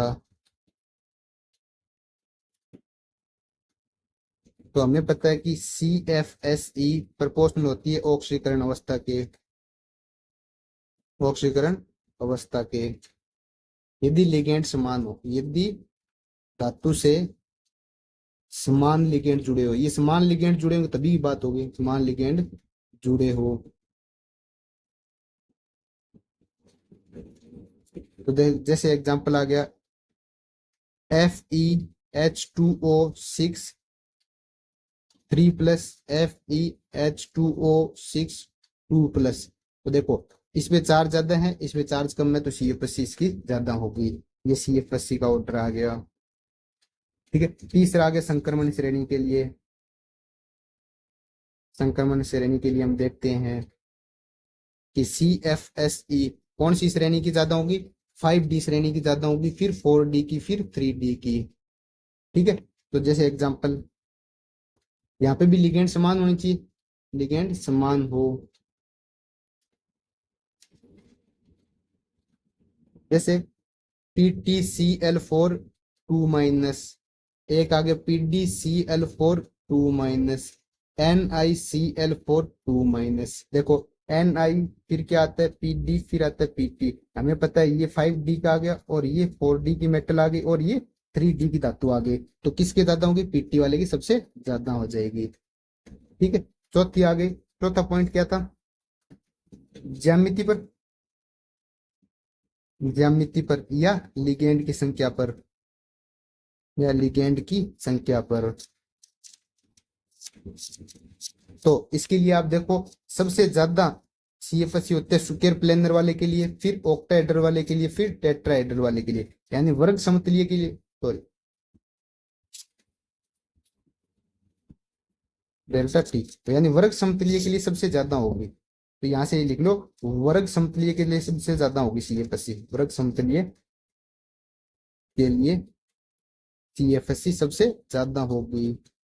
ये CFSE का ऑर्डर आ गया।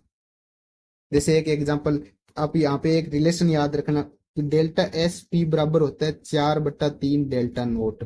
ये आपको पूछ लिया जाए डेल्टा नोट और डेल्टा एस पी में संबंध है, तो ये अपने को पता होना चाहिए। और डेल्टा टी और डेल्टा नोट में होता है डेल्टा टी बराबर 4/नोट डेल्टा नोट। ये भी आप, ये दोनों आपको रिलेशन सीधा सीधा सेकंड ग्रेड फर्स्ट ग्रेड में RPC में डायरेक्ट क्वेश्चन आ जाते हैं। ठीक है, अब देखो, अब मैं एग्जांपल करवाता हूँ, एक क्वेश्चन आ जाए, कौन से संकुल का स्थायित्व अधिक होगा।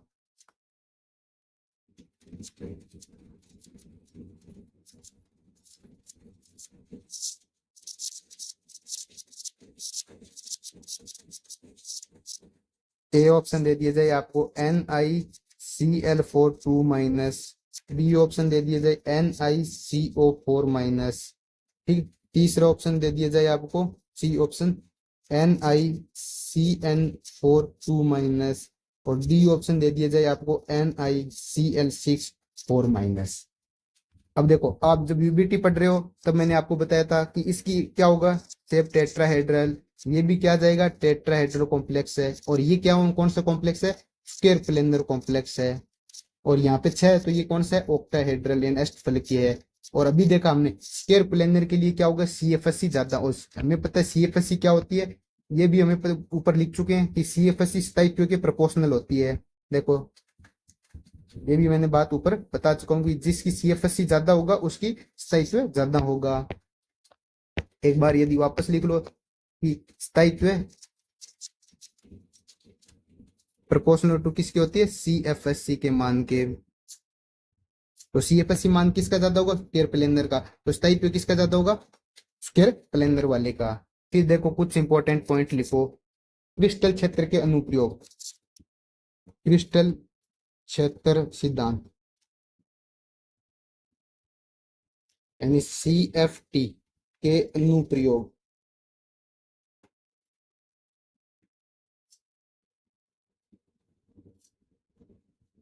तो देखो इसमें क्या क्या अनुप्रयोग है। पहला, यह हमें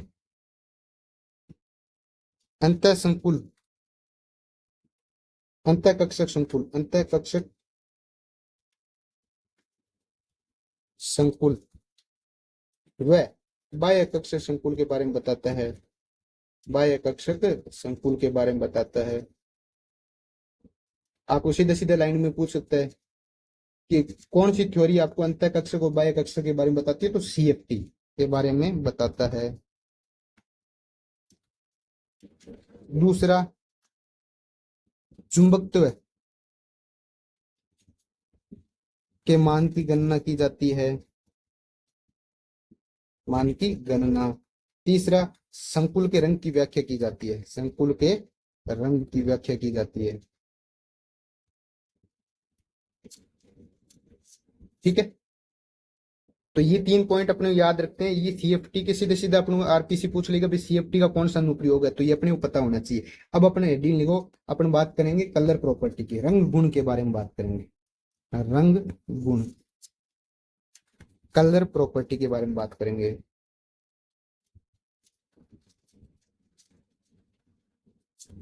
रंग गुण के बारे में देखो, थोड़ा सा वीडियो अपना 10-15 मिनट लेंथ होगा, लेकिन आपको विश्वास दिलाते हैं जो भी चीज आपको करवाई है, एक भी क्वेश्चन आरपीएससी का इससे बाहर नहीं जाएगा। तो देखो, संक्रमण तत्वों का रंग होता है ना, वो डीडी ट्रांजेक्शन की वजह से होता है। तो संक्रमण तत्व का रंग किसकी वजह से होता है? मुख्यतः डीडी ट्रांजिशन की वजह से, डीडी ट्रांजिशन।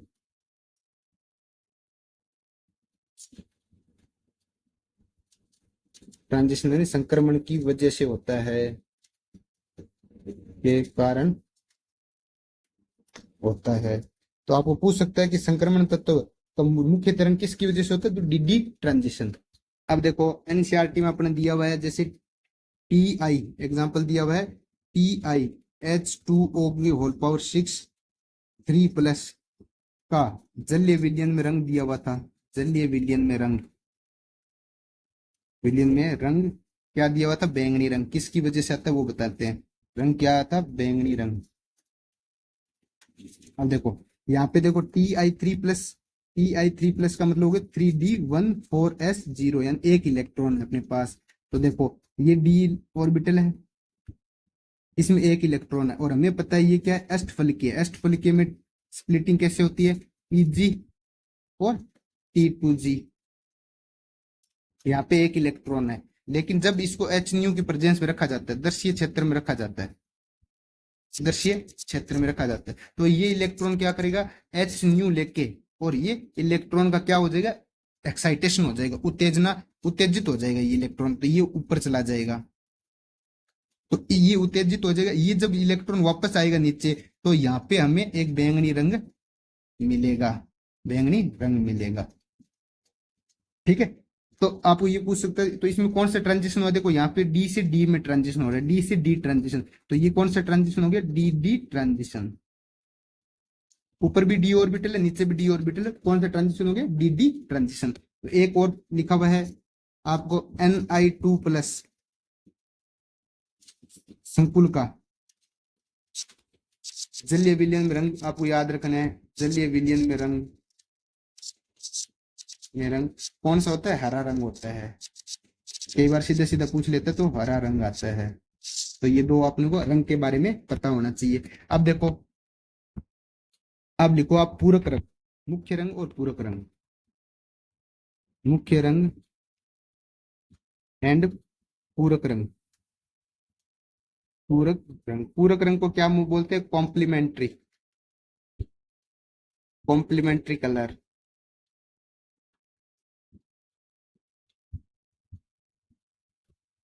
तो इनमें आपको एक सिर्फ एक डायग्राम याद रखना है, ये वाला डायग्राम याद रखना, VIBGYOR। यानी जब आपको वॉयलेट और ये इंडिगो कलर दिखे तो आपको येलो कलर दिखेगा उसमें, समझ रहे हो? जब ये कलर आए तो हमें मेन कलर ये दिखेगा। जब आपको कोई ब्लू कलर की लाइट शो करेगा तो ऑरेंज कलर दिखेगा उसका। और जब यदि कोई ग्रीन कलर को अवशोषित करेगा तो कौन सा कलर दिखेगा? रेड कलर दिखेगा। यानी जब आपका वायलेट, बैंगनी एंड आई इंडिको कलर की तरंग दैर्ध्य अवशोषित करे, की तरंग दैर्ध्य अवशोषित करेगा, अवशोषित करेगा, तो कौन सा कलर देगा? तो देखो ये कौन सा कलर दे रहा है? येलो, येलो यानी पीला रंग देगा, पीला रंग देगा। ठीक है, इसी प्रकार यदि कोई ब्लू कलर की, नीला रंग की, नीला रंग की तरंग दैर्ध्य को अवशोषित करेगा,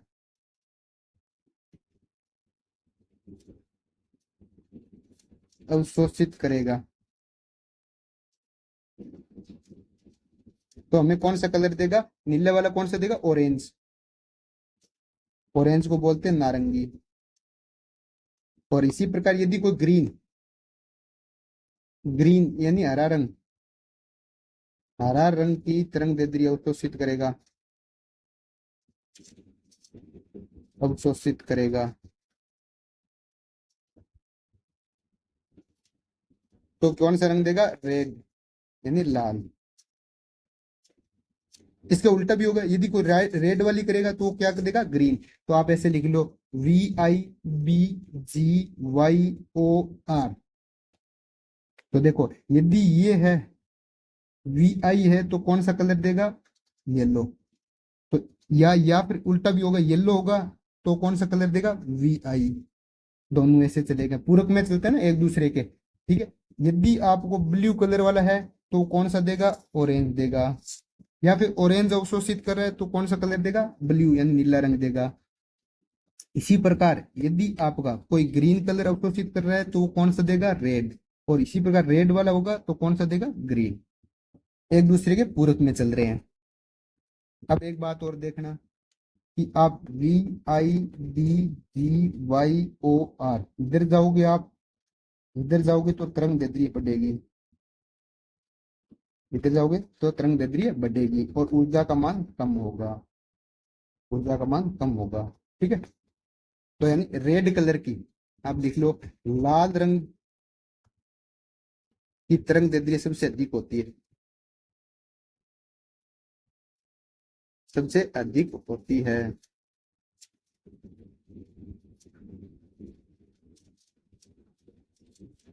ठीक है। और वायलेट, वायलेट को बोलते हैं बैंगनी, बैंगनी रंग की ऊर्जा सबसे अधिक होती है, क्योंकि ऊर्जा कम होगी इधर जाने पे, तो ऊर्जा सबसे ज्यादा किसकी होगी, बैंगनी रंग की। तो बैंगनी रंग की ऊर्जा अधिक होती है।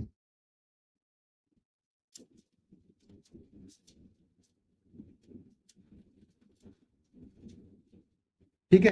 अब देखो आप, अब एक पॉइंट और लगा लो आप कि एनर्जी, ऊर्जा प्रोपोर्शन होती है, हमें पता है CFSC के, और प्रोपोर्शन होती है 1/λ के। यानी CFSC मान ज्यादा होगा तो ऊर्जा ज्यादा होगी, तो लैम्डा कम होगा। तो अब देखो यदि आपको पूछ लिया जाए प्रबल क्षेत्र लिगेंड है, प्रबल क्षेत्र लिगेंड और दुर्बल क्षेत्र लिगेंड में आपको कंपैरिजन कराना पूछ लिया जाए, SFL और WFL, तो हमें पता है CFSC किसकी ज्यादा होगी, SFL वाले की ज्यादा होगी WFL से। तो आपको लेमडा का ऑर्डर क्या हो जाएगा, तो लेमडा का ऑर्डर हो जाएगा WFL का ज्यादा होगा, क्योंकि लेमडा उल्टा हो गया ना, तो तरंग दैर्ध्य उल्टी हो जाएगी। तो एक क्वेश्चन आता है बार बार, देखो क्वेश्चन क्या आता है, FeH2O की whole power 6 3 plus FeCN6 whole power 3 minus FeNH3 6 3 plus में लेमडा का कर्म, लेमडा का कर्म पूछा हुआ है। ठीक है। अब देखो यहाँ पे, अब हमें ये पता है ये स्ट्रॉन्ग फील्ड लिगेंड है, एक नंबर पे ये आएगा, तो 1 2 और 3 आप यहाँ पे लिखो, SFL का क्रम लिखो, SFL का क्रम 2 आएगा सबसे ज्यादा, और हमें पता है H2 और NH3 में NH3 का आता है, फिर 1 आएगा। ठीक है। और फिर CFSC, हमें पता है CFSC का क्रम क्या होगा, स्ट्रॉन्ग फील्ड वाले के लिए CFSC सबसे ज्यादा होगी, तो 2, इसका भी 3 और फिर 1 आएगा।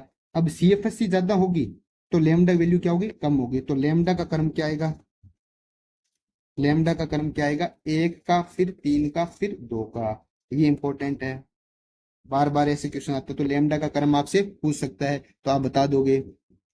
अब एक एनसीईआरटी में क्वेश्चन दिया हुआ है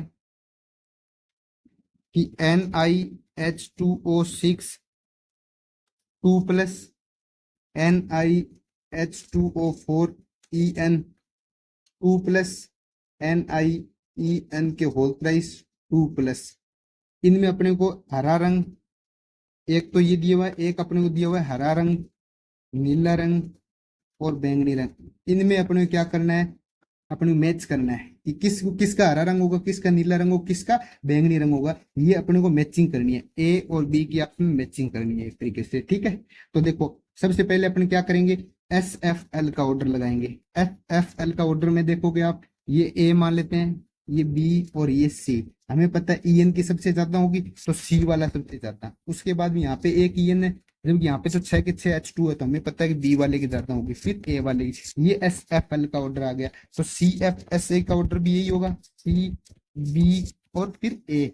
फिर लेमडा का क्या ऑर्डर आएगा, उल्टा हो जाएगा, ए बी और सी आ जाएगा, ठीक है।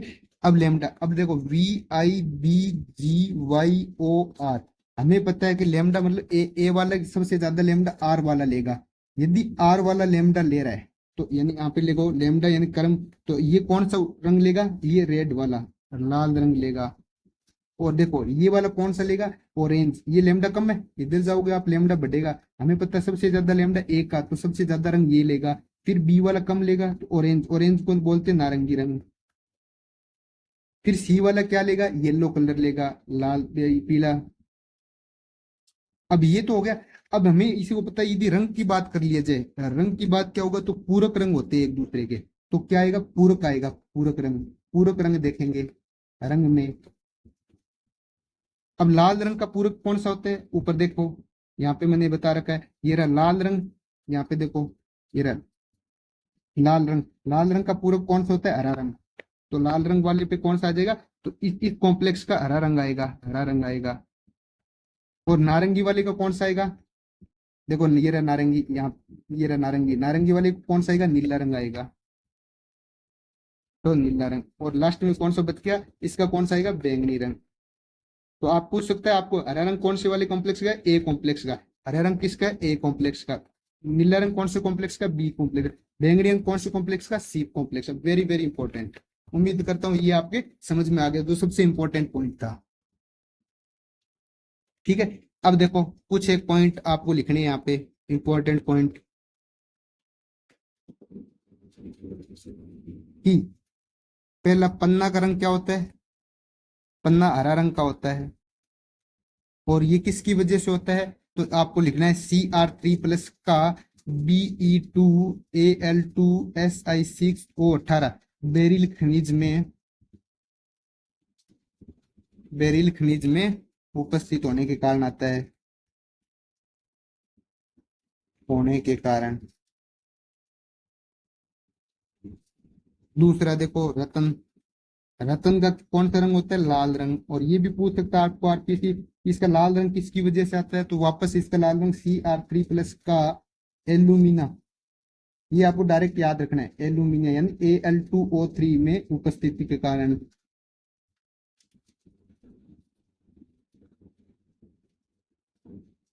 ठीक है। अब एक सबसे इंपॉर्टेंट पॉइंट और, उप सहसंयोजक यौगिक का स्थायित्व। उप सहसंयोजक यौगिक का स्थायित्व।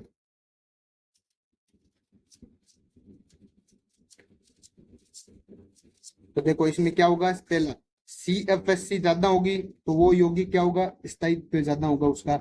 ये बात हम बार बार पढ़ते आ रहे हैं कि जिसकी CFSC ज्यादा होगी उसका स्थायित्व ज्यादा होगा। एक धातु पर आवेश ज्यादा होगा, तो उसकी भी स्थायित्व ज्यादा होगा।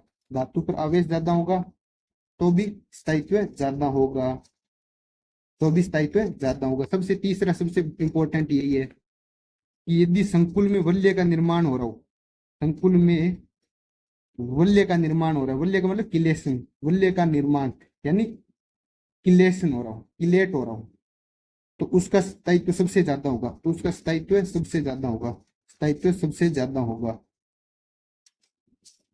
सबसे ज्यादा होगा। कैसे, अब एक एग्जांपल दे देता हूं, कौन सा संकुल स्थायी है,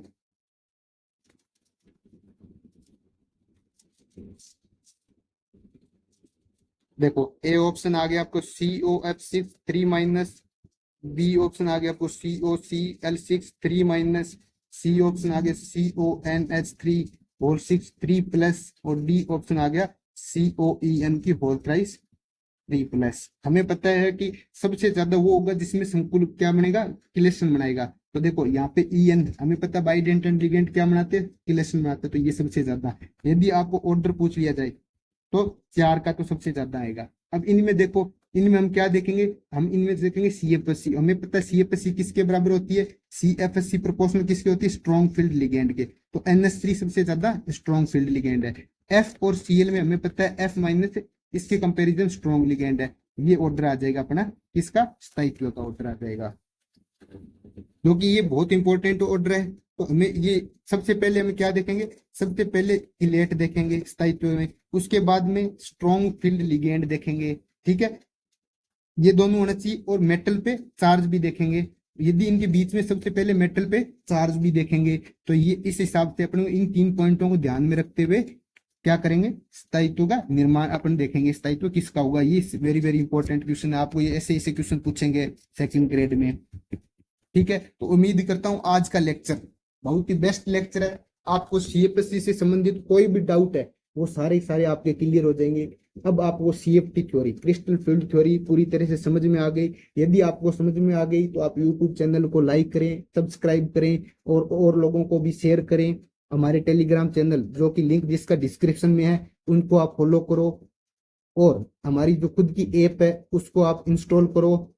उनमें अपने फ्री टेस्ट है सेकंड ग्रेड के लिए, इन टेस्ट को एक बार विजिट करो, आपको डेमो टेस्ट फ्री है वहां पे, उनको विजिट करो।